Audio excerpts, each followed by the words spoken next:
वहां पर कुछ लड़कियां पानी भर रही होती है, तभी वहां पर कुछ लोग आते हैं जिनके पास बहुत सारी भेड़ बकरियां होती है और वो वहां पर जबरदस्ती अपनी बकरियों को पानी पिला रहे होते हैं। तभी मूसा वहां पर पानी पीने लग जाता है। वो बोलते हैं कि तुम हमारे बाद पानी पीना, और मूसा अपनी तलवार सामने रख देता है, जिससे वो डर जाते हैं और वो वहां से भाग जाते हैं। इसके बाद जो वहां पे लड़कियां होती हैं वो मूसा को अपने घर में खाने के लिए आमंत्रित करते हैं, क्योंकि मूसा ने उन लोगों को कुएं से दूर भगाया था जो कुएं में जबरदस्ती अपनी भेड़ बकरियों को लाकर पानी पिला रहे थे। और उन्हीं में से एक लड़की से मूसा को प्यार हो जाता है और मूसा वहीं रुक जाता है। और कुछ वक्त बाद मूसा उस लड़की से शादी कर लेता है और शादी के बाद मूसा का एक बेटा भी होता है। अब मूसा एक चरवाहा है और मूसा को आज यहाँ पर 9 साल बीत चुके हैं, लेकिन मूसा का ईश्वर पे कोई विश्वास नहीं है, लेकिन उसकी बीवी को ईश्वर पर बहुत आस्था है। अब मूसा की जिंदगी धीरे धीरे चल रही होती है। तभी एक दिन तूफान आ रहा होता है तो उसकी भेड़ बकरियां एक पहाड़ पे चली जाती हैं और वहां के लोग इस पहाड़ को ईश्वर का पहाड़ कहते हैं। और जब मूसा अपनी भेड़ बकरियां लेने जाता है तो वहां पर ऊपर से बहुत सारे पत्थर और मिट्टी गिरते हैं और उसके नीचे मूसा दब जाता है। और जब उसकी आंखें खुलती हैं तो वहां पर एक पेड़ होता है जो जल रहा होता है, और तभी मूसा के कानों में आवाज आती है, मोशे। और उसके बाद वहां पर एक बच्चा आता है। दरअसल मूसा का जन्म का नाम मोशे होता है। वो बच्चा मूसा को बोलता है कि तुम अपने लोगों को भूल गए, लेकिन अब भी वो तुम्हारा इंतजार कर रहे हैं। जाओ और मिस्र जाओ, अपने लोगों का हाल देखो। और इसके बाद मूसा की आंखें बंद हो जाती हैं और जब उसकी आंखें खुलती हैं तो वो अपनी बीवी के सामने होता है। मूसा के मुताबिक वो बच्चा ईश्वर था, और जब वो अपनी बीवी को बताता है तो उसकी बीवी बोलती है कि ईश्वर बच्चा नहीं हो सकता। मूसा अपनी बीवी को बोलता है कि तुमने ईश्वर को देखा है? देखा तो बताओ कैसा दिखता है। मूसा की बीवी बोलती है तुम सो जाओ, तुम अभी जख्मी हो, क्योंकि मूसा बहुत जख्मी होता है। इसके बाद मूसा को उसी बच्चे का एक और बार आभास होता है और अब मूसा ये तय करता है कि वो मिस्र जाएगा।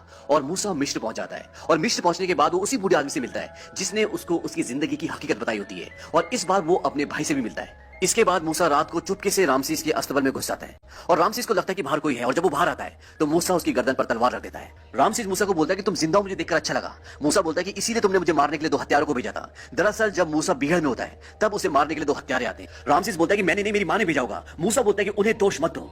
वो कहता है कि यहाँ के हालात पहले से भी बदतर हो गए, गुलामों की हालत बहुत खराब है। रामसीस बोलता है कि नहीं, ऐसा कुछ नहीं है। मूसा बोलता है कि मैंने अपनी आंखों से देखा है, और अगर वो मेहनत करते हैं तो उनको उनकी मेहनत के बदले पैसे मिलने चाहिए, नहीं तो तुम उनको आजाद कर दो। रामसीस बोलता है कि वो जानवरों की तरह है, और अगर हम उन्हें आजाद कर भी दें तो उन्हें जिंदगी जीने का तरीका नहीं आता, और तुम्हें भी उन लोगों की बातों में नहीं आना चाहिए। मूसा बोलता है कि मैं उन लोगों की बातों में नहीं आ रहा। रामसीस बोलता है फिर किसकी?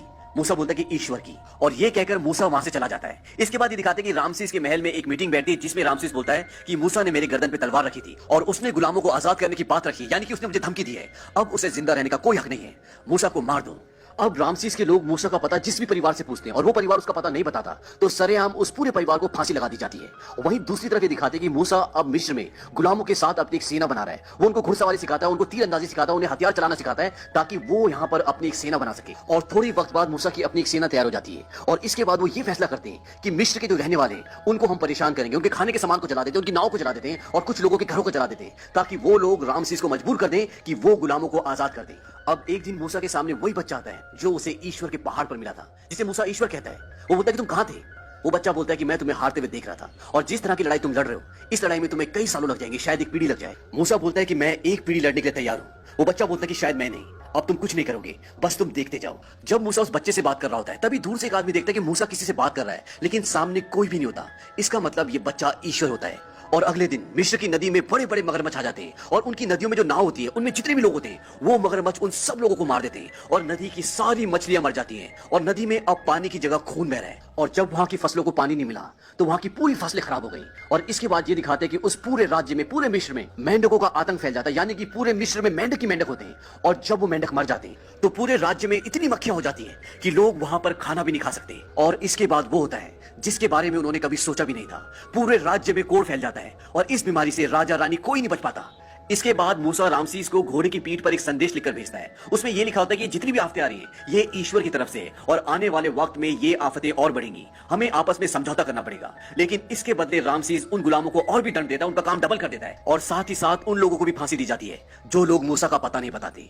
पूरे मिस्र में हाहाकार मचा हुआ है। और जब ईश्वर देखते हैं कि रामसीस ने उनकी बात अभी तक नहीं मानी तो वहां के जितने भी पालतू जानवर होते हैं, घोड़े बैल बकरी, सब मरना शुरू हो जाते हैं और इस बात से पूरा राज्य परेशान हो जाता है। लेकिन ईश्वर का कहर अभी भी नहीं रुकता और वहां पर पत्थरों की बारिश होती है। और इसके बाद मिस्र में वो होता है जिसके बाद पूरे मिस्र को भूख से जूझना पड़ता है। उस पूरे राज्य में करोड़ों टिड्डे आ जाते हैं जो पूरी फसल को बर्बाद कर देते हैं। और अब तक रामसीस भी इन सब आपदाओं से बहुत परेशान हो चुका है और जब वो प्रेयर करने के लिए जाता है तो उसे लगता है कि उसके आसपास मूसा है। वो बोलता है कि मूसा तुम यहां पर हो, लेकिन मूसा वहां पर नहीं होता। और तब वो धमकी देता है कि अब अगर मिस्र में एक भी चीज हुई तो हर एक इब्रानी बच्चा जो अभी चल भी नहीं पाता वो कभी नहीं चल पाएगा, मैं उसे दरियाई नील में डुबा दूंगा जैसे तुम्हें डुबा देना चाहिए था। और तुम कहते हो कि ये सब तुमने नहीं किया, तुम्हारे ईश्वर ने किया है। तो मैं ईश्वर हूं, तो देखते कि अब मारने में कौन तेज है, तुम्हारा ईश्वर या मैं। अब मूसा ईश्वर के पास जाता है और ईश्वर बोलते हैं कि मुझे पता है कि उसने हमारी बात नहीं मानी और मैंने उसकी आखिरी धमकी सुनी है और अब इससे भी बुरा होगा। हालांकि मूसा नहीं चाहता कि इससे बुरा मिस्र में हो, क्योंकि वो उन्हीं के साथ पला बड़ा है, लेकिन ईश्वर कहते हैं कि 400 साल की गुलामी और उसके बाद अब मैं चाहता हूं कि ये लोग हमारे आगे घुटने टेकें। और ईश्वर मूसा को बोलते हैं कि जाओ और उसे कहो कि आज शाम तक अंधेरा होने से पहले अगर उसने हमारी बात नहीं मानी तो मिस्र के जितने भी बच्चे सब मर जाएंगे। और वो मूसा को एक बात और बोलते हैं कि हमारे जितने भी लोग हैं उन सबको कहो कि एक भेड़ को काटें और उसका खून अपने दरवाजे और चौखट पर लगा दें। और इसके साथ ये भी दिखाते हैं कि उसी वक्त वहां पे रात हो रही होती है और ईश्वर रात को दिन में बदल देते हैं। अब मूसा रामसीस के पास जाता है और दोबारा अपना प्रस्ताव रखता है, लेकिन रामसीस उसकी बात नहीं मानता और मूसा जाते हुए बोलता है कि आज रात को अपने बच्चे का ख्याल रखना। और इसके बाद रात को ये दिखाते हैं कि अंधेरी छाया मिस्र की तरफ बढ़ती है और पूरे मिस्र को अपने अंदर ढक लेती है और उस छाया के साथ मिस्र वासियों के सारे बच्चे मर जाते हैं। और अगले दिन रामसीस मूसा के पास जाता है और उसके हाथ में उसके बच्चे की लाश होती है। वो मूसा को बोलता है कैसा ईश्वर है तुम्हारा जो बच्चों का खून करता है? कल रात को सारे मिस्र के बच्चे मर गए। मूसा बोलता है कल रात को एक भी इब्रानी बच्चा नहीं मरा। और इसके बाद रामसीस बोलता है कि जाओ निकल जाओ, अपने आदमी को लेकर यहां से हमेशा के लिए चले जाओ। और मूसा अपने आदमी के साथ मिस्र को छोड़ के हमेशा के लिए आगे निकल जाता है और वो अपने देश जा रहे हैं कनान। अब रामसीस उन लोगों को छोड़ तो देता है, लेकिन उसे लगता है कि मुझे उन्हें छोड़ना नहीं चाहिए था बल्कि मार देना चाहिए था। और वो अपने 4000 लोगों के साथ उनका पीछा करता है। हालांकि वो उनसे 4 दिन की दूरी पर होता है, लेकिन उसके पास रथ है, घोड़े हैं, तो वो उन तक जल्द से जल्द पहुंच सकता है। वहीं दूसरी तरफ ये दिखाते हैं कि मूसा को अब खबर मिल चुकी है कि रामसीस उनका पीछा कर रहा है, तो वो कहता है कि जल्द से जल्द चलो। अब उनके पास 2 ऑप्शन है, एक पहाड़ी वाला रास्ता और एक दूसरा रास्ता। तो मूसा ये तय करता है कि हम पहाड़ी वाले रास्ते से जाएंगे, क्योंकि वहां पे रामसीस के रथ नहीं आ सकते और अगर वो आएंगे तो उन्हें बहुत टाइम लगेगा और हमें कुछ टाइम मिल जाएगा। और वो पहाड़ी वाले रास्ते से जाते हैं और होता भी ऐसी है, जब रामसीस के रथ पहाड़ों के रास्ते आते हैं तो उनके बहुत सारे रथ, बहुत सारे घोड़े नीचे खाई में गिर जाते हैं और इससे रामसीस का बहुत नुकसान होता है। और फाइनली अब वो वहां तक पहुंच जाते हैं जहां पर मूसा और उसके कई लोग हैं और अब मूसा के आगे अथाह समंदर है और पीछे रामसीस और उसकी सेना। और मूसा तय करता है कि अब हम इस समंदर को पार करेंगे। और मूसा ऐसा इसलिए बोलता है क्योंकि उसे ईश्वर की तरफ से संकेत मिल जाते हैं और वो अपने सारे लोगों को लेकर समंदर की ओर बढ़ता है और समंदर का पानी कम होना शुरू हो जाता है, यानी कि समंदर 2 हिस्सों में बढ़ जाता है और बीच में रास्ता बन जाता है। और पीछे से उसी रास्ते पर रामसीस और उसकी फौज जारी होती है। और जब मूसा के लोग लगभग समंदर पार कर ही चुके होते हैं तो समंदर का पानी वापस आना शुरू हो जाता है और उसकी लहरें बहुत ऊपर होती है।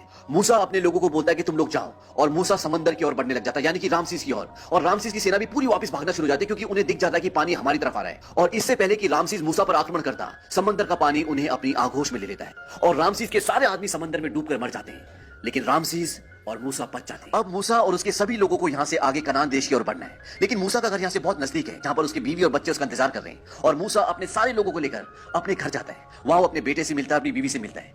और अब मूसा को भी ईश्वर के प्रति पूरी आस्था हो गई है। इसके बाद वो सब वहां से आगे कनान देश के लिए निकलते हैं और उस सफर के दौरान ये दिखाते हैं कि ईश्वर भी उनके साथ है। और इसी के साथ ये फिल्म खत्म हो जाती है। हमारे कमेंट बॉक्स में ये जरूर लिखें कि बाइबल की ये कहानी आपको